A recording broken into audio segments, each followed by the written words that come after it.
हाँ जी बच्चों, कैसे हो सभी? सभी को नमस्कार। तो बेटा, आज हम बिजनेस स्टडीज़ की यूनिट नंबर 2 में चैप्टर नंबर 2.4 को डिस्कस करने वाले हैं। चैप्टर नंबर 2.1 हमने सोल प्रोप्राइटरशिप के बारे में पढ़ा था। चैप्टर 2.2 हमने पार्टनरशिप के बारे में पढ़ा था। चैप्टर 2.3 आपने जॉइंट हिंदू फैमिली बिजनेस कैसे रन होते हैं हमारे इंडिया में, उसके बारे में आपने सीखा। आज हम सीखेंगे कि जो कोऑपरेटिव सोसाइटीज़ होती हैं वो क्या होती हैं और उसमें किस प्रकार किसी भी बिजनेस को चलाया जा सकता है। तो सबसे पहले मैं कुछ और पॉइंट्स पर बात करना चाहूँगा कि आप प्रॉपर अपना रिवीजन करते रहें बेटा, क्योंकि ओवरऑल देखो, परीक्षा तो आपको ही देनी है। अगर कोई बच्चा ऐसा है जो लापरवाही कर रहा है, जैसे कि जो रेगुलर क्लासेस आती हैं उनको अटेंड नहीं करता है, या जो रिकॉर्डेड क्लासेस भेजी जाती हैं उनको वो देखता नहीं है, जो नोट्स भेजे जाते हैं उनको अपनी कॉपी में लिखा नहीं जाता है, तो ये बेटा देखो अपने पार्ट पर एक बहुत बड़ी लापरवाही है। अपने आप को डेवलप करना है, आपको अपनी आदतों को इतना अच्छा बनाना है कि आप जब भविष्य में इस लेवल पर आएंगे ना कि आप एक जॉब करने लायक पर्सन बन जाएं, एक बिजनेस करने लायक पर्सन बन जाए, तो उससे पहले हमें अपना जो डिसिप्लिन है, अपना जो काम करने का तरीका है, उसको मजबूत बनाना पड़ेगा। अगर हम लापरवाही में चलते रहे तो कहीं ना कहीं ये जो हमारी आदत आज हमें पड़ रही है ना, फ्यूचर में हमें बहुत परेशानी में डाल सकती है। क्योंकि जिस व्यक्ति को काम करने की आदत नहीं होगी, अपना जो काम है उससे मन चुराने की वो आदत हो जाएगी, उससे काम से वो भागने लग जाएगा, तो इन फ्यूचर जब आप बड़े कोर्सेज की तरफ जाएंगे, अपने भविष्य के लिए आप जो कोई कोर्स करेंगे बड़ा, किसी जॉब में जाएंगे, अपना बिजनेस सेटअप करेंगे, तो वहाँ पर आपको ये प्रॉब्लम फेस करने को मिलेगी, क्योंकि आपने कहीं ना कहीं लापरवाही करी है। तो जो बच्चे अभी भी नहीं जागे हैं नींद से कि भाई कर लेंगे, स्कूल खुलेगा जब पढ़ लेंगे, तो बेटा ऐसी जो अपनी हैबिट है उसको आज ही त्याग दें और हमेशा आगे बढ़ने की जो प्रवृत्ति है वो अपने पास रखें। जो भी काम आपको करवाया जाता है उसे पर डे बेसिस पर आप चाहे उसको आधा घंटा दे दो, ज़्यादा मत दो, लेकिन उससे एक बार रूबरू होना ज़रूरी है। क्योंकि हमारी किसी से जान पहचान जब बनती है ना, वो तब बनती है जब हम उससे बार बार मिलते हैं, उसकी बातों को सुनते हैं, अपनी बात उसको बताते हैं। तो इसी प्रकार पढ़ाई से बेटा, जब तक इससे आप जुड़े रहोगे, इसको आप बार बार देखोगे, इससे बातें करोगे, यानी कि इसके बारे में जब पढ़ोगे तो आपको ये ईजी लगने लग जाएगी, आपकी दोस्त की तरह ये आपसे बिहेव करेगी। लेकिन अगर आप इसको कभी कभी देखेंगे तो फिर ये आपसे उतनी दोस्ती नहीं निभा पाएगी जितनी की होनी चाहिए। तो अपनी पढ़ाई को प्रॉपर तरीके से करें। और बेटा, जो जीके क्वेश्चंस की सीरीज हमने स्टार्ट कर रखी है, एक नई मुहिम है कि आप स्कूल लेवल पर ही इतने ज़्यादा क्वेश्चंस कर जाओगे अपनी लाइफ में कि जब आप भविष्य में कंपटीशन टेस्ट में बैठोगे ना, तो आपको बहुत ज़्यादा जो डाटा है ना वो आपके पास पहले से ही रहेगा, आपको तैयारी में कहीं ना कहीं फ़ायदा मिलेगा। तो जो जीके क्वेश्चंस भेजे जाते हैं पर डे के 10-5 जो भी हैं, आप उनको प्रॉपर रिवीजन करते रहें, अपनी जनरल नॉलेज को भी बढ़ाते रहें। ठीक है बेटा? अच्छा, चलते हैं कोऑपरेटिव सोसाइटीज़ ऑर्गेनाइजेशन। अब हम देखते हैं कि ये सोसाइटीज़ होती क्या है।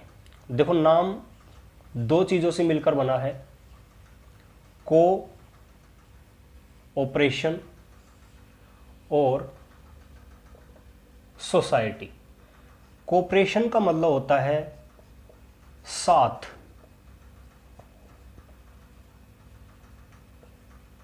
या मेल जोल, साथ काम करना।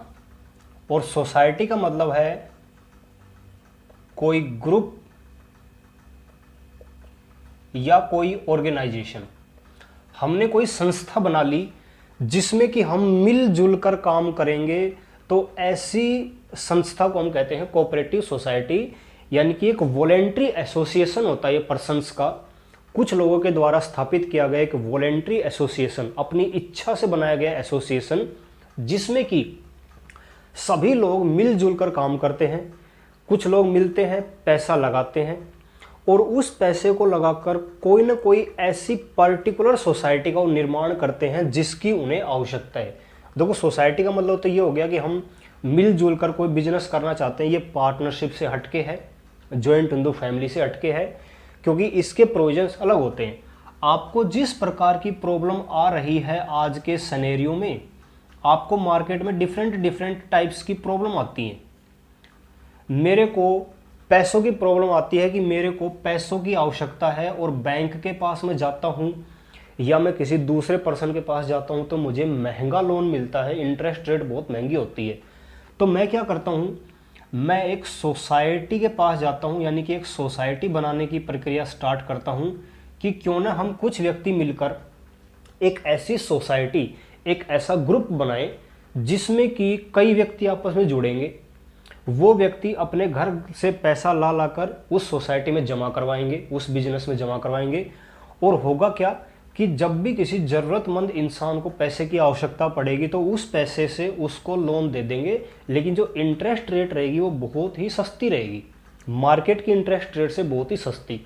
तो जिसको पैसों की कमी है वो बनाएगा क्रेडिट सोसाइटी, वो बनाएगा क्रेडिट सोसाइटी। मैं एक कंज्यूमर हूँ, मेरे को मार्केट से जब माल मिलता है, मैं मार्केट से सामान खरीदने जाता हूँ तो मुझे बहुत महंगा मिलता है, और वो इतना महंगा मिलता है कि मेरा जो बजट है वो सारा ख़राब कर देता है। तो मैं कुछ लोगों के साथ जुड़ता हूँ कि हम कहते हैं भी क्यों ना हम 15, 20, 30, 50, 80 लोग मिल जाएं और हम सीधा ही फैक्ट्री से माल खरीद लें।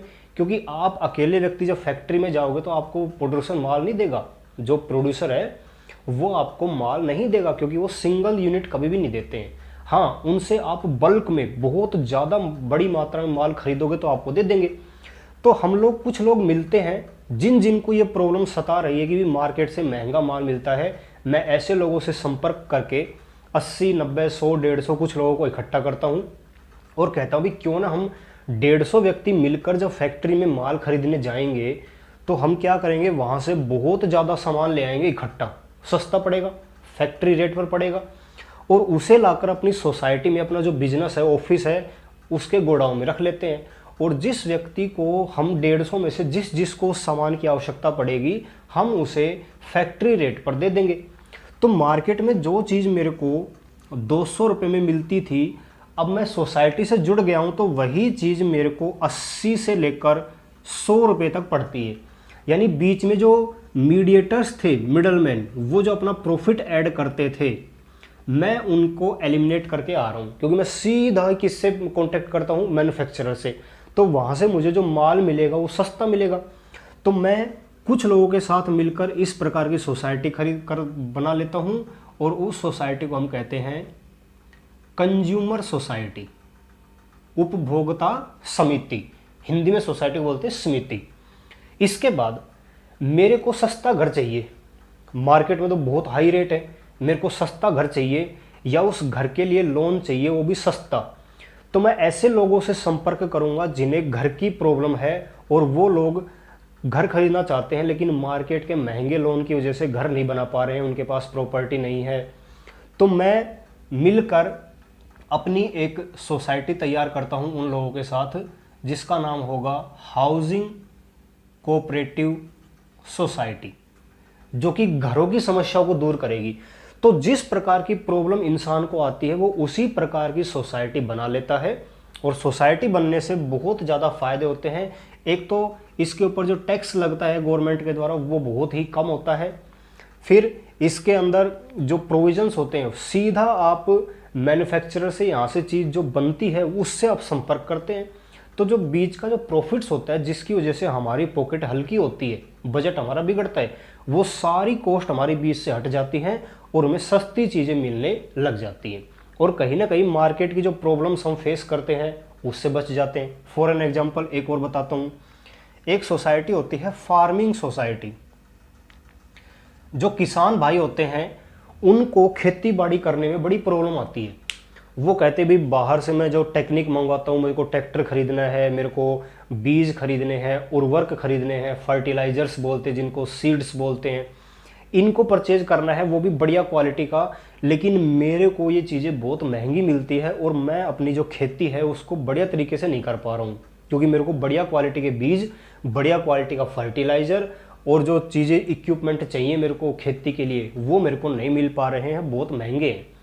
तो कुछ किसान लोग मिलकर, जिनको अच्छी खेती करने में दिक्कत आ रही है, वो सारे किसान लोग आपस में जुड़ते हैं और अब वो संपर्क करते हैं सीधा फैक्ट्री से, जहां पर कि ये सीड्स फर्टिलाइजर्स बनते हैं, तो वो वहां से सीधा परचेज करके लेके आते हैं और उन्हें वो चीजें पड़ती हैं बहुत ही सस्ती। अब अगर हम अपनी खेती कर रहे हैं और उसमें हमने महंगी चीजें डाली हैं, तो जो खेती होगी वो तो हमारी कॉस्ट टू कॉस्ट होगी। मैं खेती करता हूं, मेरा साल में 10,000 रुपये का खर्चा आ जाता है खेती को करने में, और जब उससे फसल उत्पन्न होती है तो वो फसल मार्केट में 12,000 की बिकती है। यानी मेरी एक साल की मेहनत का प्रॉफिट मेरे को कितना मिला? सिर्फ 2,000। सॉरी, ये हाँ जी अब ठीक है, 2,000 का फायदा मिला। पूरे दिन रात मैंने इस खेती को दिए, लेकिन फिर भी प्रॉफिट कम हुआ। अब मैं क्या करूंगा, मैं कुछ किसान लोगों को मिलकर अपने साथ मैं कहूँगा, यार हम देखो खेती कर रहे हैं और देखो किसी को भी फायदा नहीं हो रहा है, हम दिन रात अपनी खेती को देते हैं, महंगे प्रोडक्ट बनाते हैं, खरीदते हैं, महंगे बीज लाते हैं, महंगे फर्टिलाइजर्स लाते हैं, जिसकी वजह से हमारी खेती करने की जो कॉस्ट है वो बहुत ज़्यादा चली जाती है। तो इन लोगों ने मिलकर एक सोसाइटी बना ली जिसका नाम होगा फार्मिंग सोसाइटी, फार्मर्स सोसाइटी या फार्मिंग सोसाइटी। अब ये सीधा फैक्ट्री से डील करते हैं जहां पर कि वो फर्टिलाइजर्स या सीड्स बनते हैं। अब इनकी जो कॉस्ट आ रही है वो आ रही है मात्र 7,000 रुपये, यानी कि 3,000 रुपये इनकी जो लागत थी वो कम हो गई, क्योंकि सीधा इन्होंने फैक्ट्री से बीज उठाने स्टार्ट कर दिए, फैक्ट्री से खाद वगैरह उठाने स्टार्ट कर दिए, तो इनको कम कॉस्ट पड़ी। और अब ये फसल जब 12,000 की बिकेगी तो सीधा सीधा देखो इनको कितना फायदा हो गया, 2 से सीधा 5,000, 2.5 गुना सीधा इनको प्रॉफिट हो गया। तो किसका मतलब क्या है कि जिस इंसान को जिस प्रकार की प्रॉब्लम होती है वो उसी प्रकार की सोसाइटी बना लेता है। तो हम डिफरेंट टाइप्स की सोसाइटी जिसके अंदर पढ़ने वाले हैं। तो बेसिकली हमने क्या सीखा है, आपको मैंने ओवरव्यू इसलिए दिया है ताकि आप इस चैप्टर में जो हम पढ़ने वाले हैं उसको पहले से अच्छे से समझ जाएं और उसके बाद हम इसमें आगे बढ़ें। तो हमने क्या सीखा कि सोसाइटी कुछ लोगों के द्वारा बनाया गया एक ऐसा वॉलेंट्री एसोसिएशन है जो कि उस सोसाइटी से जुड़े हुए जो लोग हैं उनके फायदे के लिए बनाई जाती है। अगर 20 लोगों ने सोसाइटी बनाई है, 20 लोगों ने, तो उस सोसाइटी में जो फायदा होगा ना वो इस 20 लोगों को ही मिलेगा, क्योंकि इन्होंने अपनी पहल करके इस सोसाइटी को बनाया है। और लोग भी चाहते हैं कि हमें ऐसा फायदा मिले, तो उन्हें हमारे साथ जुड़ना होगा। लोग को जैसे जैसे पता चलेगा भी इस सोसाइटी में देखो फायदा हो रहा है, इन लोगों को बहुत ही सस्ती लागत पर चीज़ें मिल रही हैं, मुझे महंगी मिल रही है, तो क्यों ना मैं इस सोसाइटी के साथ जुड़ जाऊं। तो मैं इस सोसाइटी के साथ जुड़ने का प्रयास करूंगा।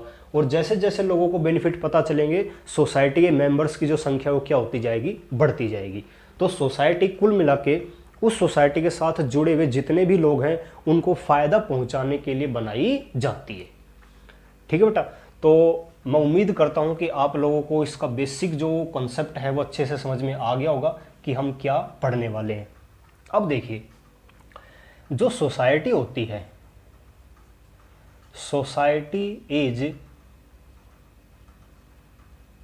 Created under cooperative society act 1912। जो सोसाइटी है वो सोसाइटी एक्ट 1912 के तहत बनाई जाती है। देखिए, क्या सोल प्रोप्राइटरशिप का कोई एक्ट था, हमने पढ़ा था? नहीं था। क्या पार्टनरशिप का कोई एक्ट था? बिल्कुल था सर, 1932। क्या जॉइंट हिंदू फैमिली का कोई एक्ट था? नहीं था सर, ये हिंदू लॉ के अकॉर्डिंग चलता है। फिर हम आ गए सोसाइटी। सोसाइटी का सर कोई एक्ट होता है? हाँ बेटा बिल्कुल होता है, 1912। हमारे इंडिया में जितनी भी सोसाइटीज़ बनती हैं वो सोसाइटी 1912 एक्ट के तहत बनती हैं। तो आपको ये भी याद रखना है, कई बार 1 नंबर का क्वेश्चन पूछ लेते हैं, सोसाइटी इज रजिस्टर्ड अंडर, फिर आपको 4 ऑप्शन देगा, 1912, 1918, 1925, तो आपको 1912 पे टिक करना है। ठीक है, ये पूरे इंडिया में एप्लीकेबल नहीं होता 1912। कुछ स्टेट्स ऐसे हैं हमारे इंडिया में जिन पर कि ये सोसाइटी एक्ट एप्लीकेबल नहीं होता, उनके separate state cooperative society act होते हैं। उनके अपने राज्य के खुद के क्या होते हैं, कोऑपरेटिव सोसाइटी एक्ट होते हैं। जैसे बिहार है, महाराष्ट्र है, ओडिशा है, चेन्नई है। ये कुछ ऐसे स्टेट्स हैं जिनके ऊपर ये 1912 का जो एक्ट है ये एप्लीकेबल नहीं होता है। इनके लिए इनके खुद की जो स्टेट गवर्नमेंट है वो एक्ट बनाती है और उनके अकॉर्डिंग इन राज्यों में बनने वाली जो सोसाइटीज हैं वो अपना काम करती हैं। बाकी पूरे इंडिया में जो सोसाइटी बनेगी वो 1912 एक्ट के तहत बनेगी। हर राज्य में एक सोसाइटी का रजिस्ट्रार होता है, हर राज्य में एक सोसाइटी का रजिस्ट्रार होता है और उस सोसाइटी के रजिस्ट्रार के पास हमें उस सोसाइटी को बनाने के लिए एप्लीकेशन फाइल करनी पड़ती है। जैसे हमने क्या कहा कि हमें अगर पार्टनरशिप फर्म बनानी है तो हम पार्टनरशिप फर्म के जो रजिस्ट्रार होते हैं स्टेट में हमें उसको एप्लीकेशन देनी पड़ती है।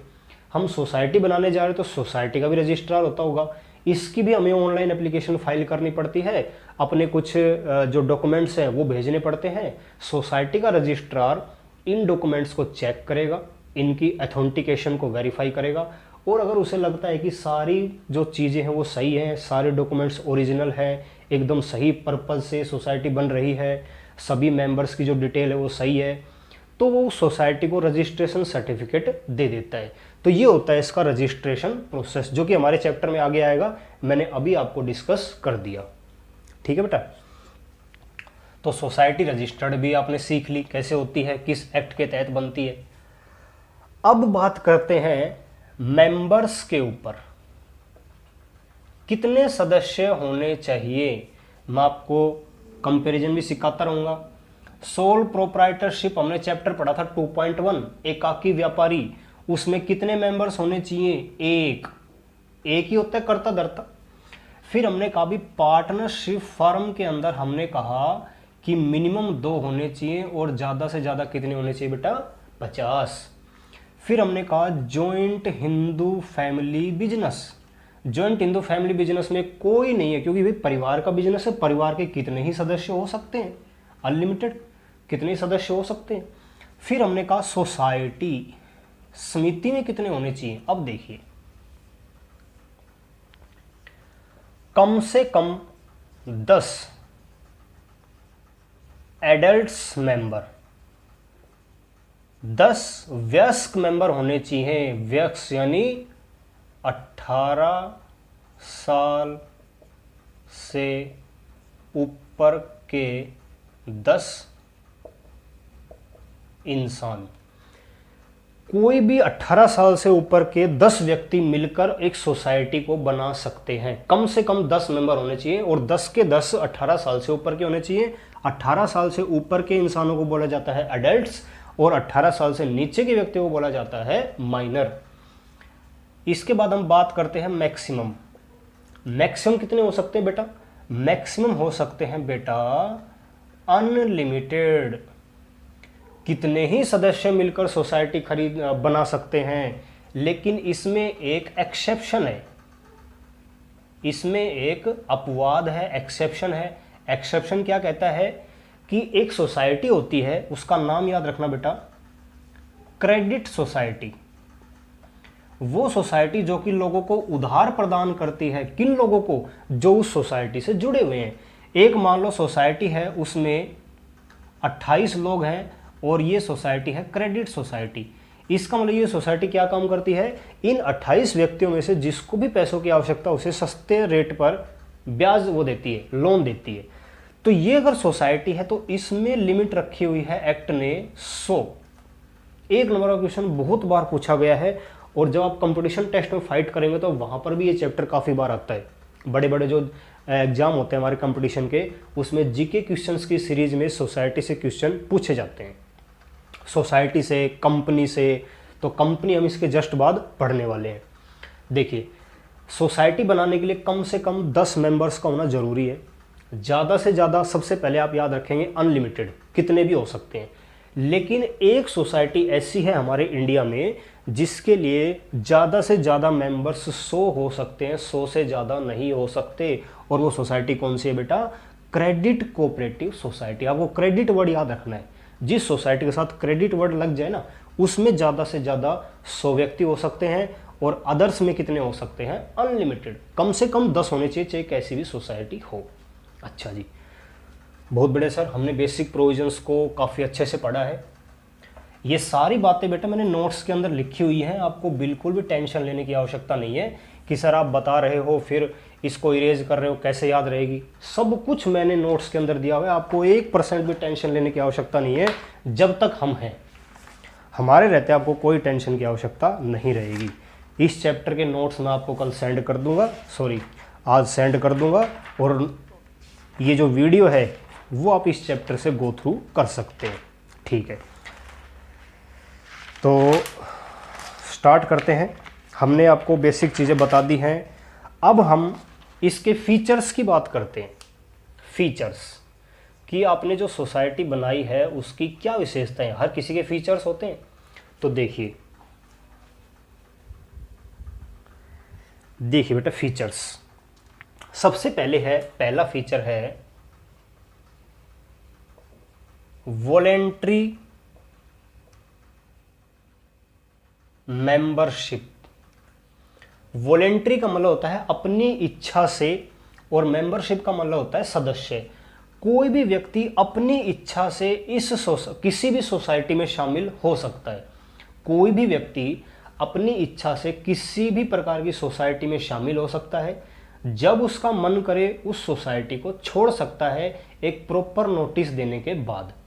तो सबसे पहले तो ये याद रखना है कि सोसाइटी में जाने के लिए कोई भी रेस्ट्रिक्शन नहीं है। कोई भी व्यक्ति जो 18 साल से ऊपर का है वो सोसाइटी में जा सकता है एज ए मेंबर, और जब भी उसका मन चाहे छोड़ के आ सकता है वापस।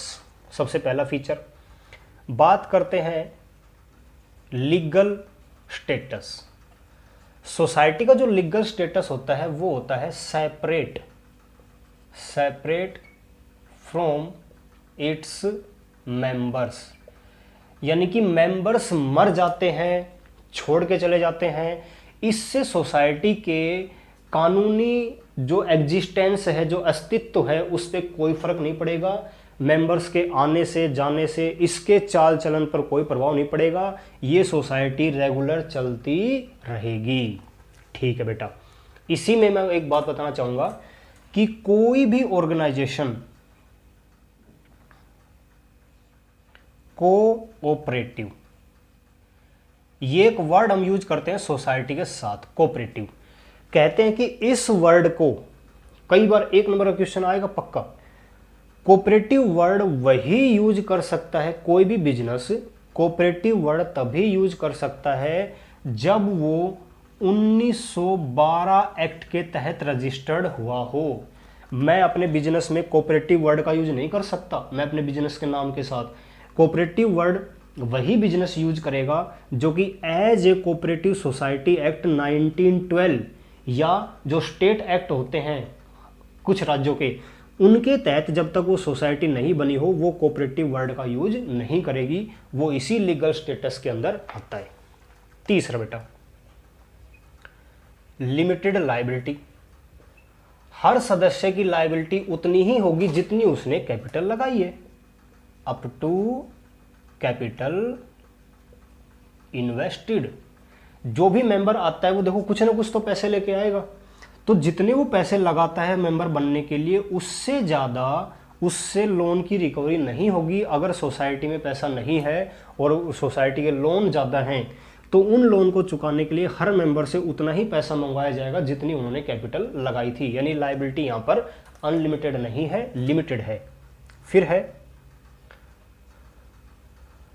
वोटिंग राइट्स, क्योंकि यहाँ पर वोट होते हैं, कोई भी काम होता है तो वहाँ पर वोट होते हैं, क्योंकि सारे देखो मिलजुल कर काम करने वाले हैं, अपने हित के लिए सोसाइटी से वो जुड़े हैं। तो कोई भी विचार होता है, कोई भी मुद्दा होता है तो सभी लोग वोटिंग करते हैं, हैंड्स रेज करके भी हम देखो ये काम करने वाले हैं, बताओ सभी मेंबर्स राजी हैं कि नहीं है। तो जो जो मेंबर फेवर में होगा वो बताएगा, अनफेवर में होगा वो बताएगा। तो वोटिंग राइट्स में क्या बताया गया यहाँ पर कि हर मेंबर को each person has 1 vote right. हर व्यक्ति एक ही वोट डालेगा। ऐसा नहीं है कि भैया मान लो कुछ सदस्य हैं सोसाइटी के, इस मेंबर ने सबसे ज़्यादा 5 लाख रुपए लगा रखे, इसने 1 लाख, इसने 2 लाख, इसने 50,000, इतने इतने पैसे नहीं लगा रखे, इसने लगा रखे 5 लाख। तो ये नहीं कह सकता ये कि मैंने 5 लाख रुपए लगा रखे, मुझे तो 2-3 वोट देने का अधिकार है। नहीं, कोऑपरेटिव सोसाइटी में हर व्यक्ति को एक ही वोट देने का अधिकार होगा, चाहे वो कितनी ही कैपिटल लगा के वहां पर बैठा हो। Each person has 1 voting right in the society. ठीक है बेटा, ये हमने इसके 4 फीचर्स पढ़े हैं और देखते हैं। बिल्कुल इजी लैंग्वेज में मैंने नोट्स बनाए हैं, आपको दिक्कत नहीं आएगी। नेक्स्ट है कैश ट्रेडिंग। जो सोसाइटीज होती है वो नॉर्मली कैश ट्रेडिंग की तरफ ज़्यादा ध्यान देती हैं। मोस्टली जो ट्रांजैक्शंस होती हैं, मोस्टली जो ट्रांजैक्शंस होती हैं वो कैश में होती हैं। इसका मतलब ये नहीं है कि सोसाइटी उधार ट्रांजैक्शन नहीं कर सकती। हम रहेंगे no restriction on credit sale. Preference देगी सोसाइटी कैश में ही हर ट्रांजैक्शन हो, यानी कि नगद हो। लेकिन अगर कोई क्रेडिट ट्रांजैक्शन भी होती है तो उससे इसको कोई आपत्ति नहीं है। तो ये कई बार क्वेश्चन पूछ लिया जाता है कि society does cash trading, credit trading, no trading, option आ जाता है आपके पास। तो आपको लिखना है कि कैश और क्रेडिट दोनों प्रकार की ट्रेडिंग कर सकती है, लेकिन वरीयता किसको देती है, प्रेफरेंस किसको देती है, कैश ट्रेडिंग को। फिर देखते हैं बेटा 6th सबसे इंपॉर्टेंट है, डिस्पोजल ऑफ सरप्लस। यानी सोसाइटी जो अपना बिजनेस करेगी उससे फायदा भी होगा। देखो अभी मैंने आपको एग्जांपल दिया था कि कुछ व्यक्तियों ने मिलकर सामान खरीदा, उन्होंने कंज्यूमर कोऑपरेटिव सोसाइटी बनाई, बहुत ज़्यादा उपभोक्ता आपस में जुड़ गए और उन्होंने एक सोसाइटी बना ली। अब ये सोसाइटी क्या करती है, मैन्युफैक्चरर से सीधा माल खरीदती है मैन्युफैक्चरर से, और इसे पड़ता है वो सामान 50 रुपये का। तो इसका मतलब ये नहीं है कि वो 50 रुपये में ही हर किसी को दे देगी, तू भी 50 में ले जा, फिर इसको फ़ायदा क्या हुआ। ये इस पर नाम मात्र प्रॉफिट ऐड करेगी, 55 या 60 रुपये में बेचेगी। तो जब सोसाइटी ट्रांजैक्शंस करेगी तो उसको कुछ ना कुछ फ़ायदा भी होता है, उस फायदे को बोलते हैं सरप्लस। तो जब ईयर एंड में सोसाइटी को सारी ट्रांजैक्शंस से कोई ना कोई प्रॉफिट होगा तो उस प्रॉफिट का बंटवारा कैसे किया जाएगा। डिस्पोजल का मतलब होता है बंटवारा। तो देखिए इसमें क्या प्रोविजन बताए गए हैं। सबसे पहले तो आप टोटल प्रॉफिट का 1/4 को हम कहते हैं 25%, 1/4 निकाल के उसको ट्रांसफ़र कर दो जनरल रिजर्व अकाउंट के अंदर। यानी कि इसको हम कह सकते हैं एक गुल्लक। हम गुल्लक क्यों बनाते हैं, ताकि फ्यूचर में हमें पैसे की आवश्यकता पड़ जाए तो हम उस गुल्लक में रखे हुए पैसे को यूज कर सकते हैं। तो सोसाइटी या कोई भी बिजनेस अपने प्रॉफिट्स का कुछ पार्ट हमेशा बचाता है हर साल, और उसे जनरल रिजर्व में ट्रांसफ़र कर देता है। अकाउंट्स में आप इसको और अच्छे से समझ लेना, ठीक है। तो 25% तो प्रॉफिट का अपने गुल्लक में यानी जनरल रिजर्व अकाउंट में ट्रांसफ़र कर देगी। फिर उस प्रॉफिट का 10% एरिया डेवलपमेंट, जिस इलाके में सोसाइटी है, जिस इलाके में सोसाइटी का ऑफिस है, उस इलाके की तरक्की के लिए, उसमें डेवलपमेंट काम करवाने के लिए इस प्रॉफिट का 10% हिस्सा यूज करेगी, ठीक है बेटा। अगला 10% dividend on capital to members. जो सदस्य हैं जिन्होंने पैसा लगाया हुआ है, 10% प्रॉफिट में से उन सबको उनकी जो कैपिटल लगा रखी है उनमें से उनका कुछ पार्ट बांट देंगे। मान लो 10% बनता है 10,000 और ये हमें बांटना है 20 लोगों के बीच। तो जिस व्यक्ति ने ज़्यादा पैसा लगा रखा है उसे ज़्यादा पैसा दिया जाएगा, कम लगा रखा है उसको कम नहीं। तो इस प्रॉफिट का 10% पार्ट मेंबर्स में बांट दिया जाएगा उनके लगाए हुए पैसे के अनुपात में, ठीक है बेटा। और जो रिमेनिंग होगा, रिमेनिंग को भी मेंबर्स के बीच में बांट दिया जाएगा एज बोनस, ठीक है बेटा। बोनस का मतलब होता है कि जो मेंबर सबसे ज़्यादा ट्रांजैक्शन करेगा सोसाइटी से, मैंने मान लो पूरे साल में 5 लाख रुपए का सामान खरीद लिया सोसाइटी से, बाकी मेंबर्स ने, किसी ने 1 लाख का, किसी ने 50,000 का, किसी ने 2 लाख का, इस तरह से सामान खरीदा है, मैंने खरीदा है 5 लाख।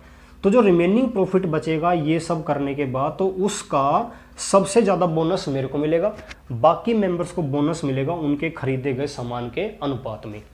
तो रिमेनिंग पार्ट मेंबर्स में बोनस बटेगा, 25% पार्ट जनरल जॉब में, 10% पास उस एरिया को डेवलप करने में, 10% मेंबर्स ने जो पैसा लगाया हुआ है उसके अनुपात में उनको डिविडेंड दिया जाएगा, डिविडेंड याद रखना, और रिमेनिंग को एज ए बोनस, ठीक है बेटा। तो ये हो गई हमारी 6 फीचर्स। आज सिर्फ फीचर्स के बारे में बात करेंगे, मैंने काफ़ी कुछ बता दिया है आपको सोसाइटीज़ के बारे में। नेक्स्ट है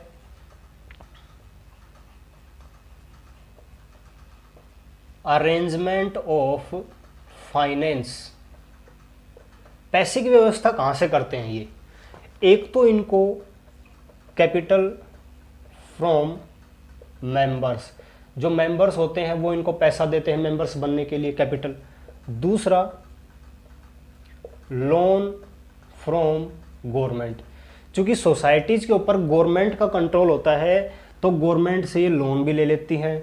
और तीसरा होता है ग्रांट्स फ्रॉम गवर्नमेंट। कई सोसाइटियों को जो सरकार है वो ग्रांट देती है, यानी कि उनको सब्सिडी देती है ताकि और ज़्यादा से ज़्यादा इस प्रकार की सोसाइटीज़ बने। तो 3 प्रकार से ये पैसा अरेंज कर सकती है। और लास्ट हमारी है गवर्नमेंट कंट्रोल, जिसका मैंने अभी जिक्र किया था कि जो सोसाइटीज़ होती हैं उनके ऊपर गवर्नमेंट का कंट्रोल होता है। इसका मतलब क्या हुआ? इसका मतलब ये हुआ बेटा कि जो सोसाइटी है वो अपने अकाउंट्स रजिस्ट्रार के यहाँ पर भिजवाती है। जो भी एनुअल रिपोर्ट्स होती हैं, अकाउंट्स होते हैं, ये सारी की सारी किसको भिजवाती है? रजिस्ट्रार और सोसाइटी को भिजवाती है, जिसको गवर्नमेंट चेक करती है। और गवर्नमेंट चेक करने के बाद अगर गवर्नमेंट को लगता है कि ये सोसाइटी गलत चल रही है तो इसको बंद भी करवा सकती है। और अगर गवर्नमेंट को लग रहा है कि बहुत सही है लेकिन पैसों का अभाव है तो वो इसे ग्रांट भी दे देती है। तो गवर्नमेंट का कंट्रोल होता है सोसाइटीज़ के ऊपर, ठीक है बेटा। इतना टॉपिक हम आज फिनिश करते हैं। मैं आपको बता देता हूँ हमने कितने पेज करे हैं। हमने 1, 2 और 3 पेज हमने पढ़े हैं, लेकिन हमने बहुत ज़्यादा सीख लिया सोसाइटीज़ के बारे में। आपको 3 पेज इस वीडियो को देखकर अच्छे से लर्न करने हैं। 3 पेज तक हमारे फीचर्स ख़त्म होते हैं। उसके बाद बेटा मैंने आपको जीके क्वेश्चंस भेजे हैं, जिसमें मैंने 5 क्वेश्चंस बनाए हैं जीके के। और वो क्वेश्चन हमारे किसके ऊपर बेस्ड हैं? बैंक्स के ऊपर। कौन बैंक कब बना, उसका CEO या चेयरमैन कौन है, उस बैंक की टैगलाइन क्या है, उस बैंक का हेड ऑफिस कहाँ है। इस प्रकार मैंने 5 क्वेश्चंस कवर किए हैं, लेकिन इन 5 क्वेश्चन में 20 क्वेश्चन के बराबर आपके बन गए हैं, क्योंकि हर बैंक के बारे में 2-2, 3-3 बातें हैं। कब बना, हेड ऑफिस कहाँ है, चेयरमैन कौन है, उस बैंक की टैगलाइन क्या है। जब ऐड आता है ना तो आप देखना, हर ऐड के अंदर एक लाइन बोली जाती है, ताकि उस लाइन को देखकर हम पहचान सके कि ये किस प्रकार के ब्रांड की लाइन है। तो ये वाले क्वेश्चन भी आपको अच्छे से लर्न करने हैं, ठीक है बेटा। तो आज के लिए इतना ही। अच्छे से रिवीजन करते रहें, आप सही दिशा में चले, बस यही उम्मीद है, ठीक है बेटा। Thank you.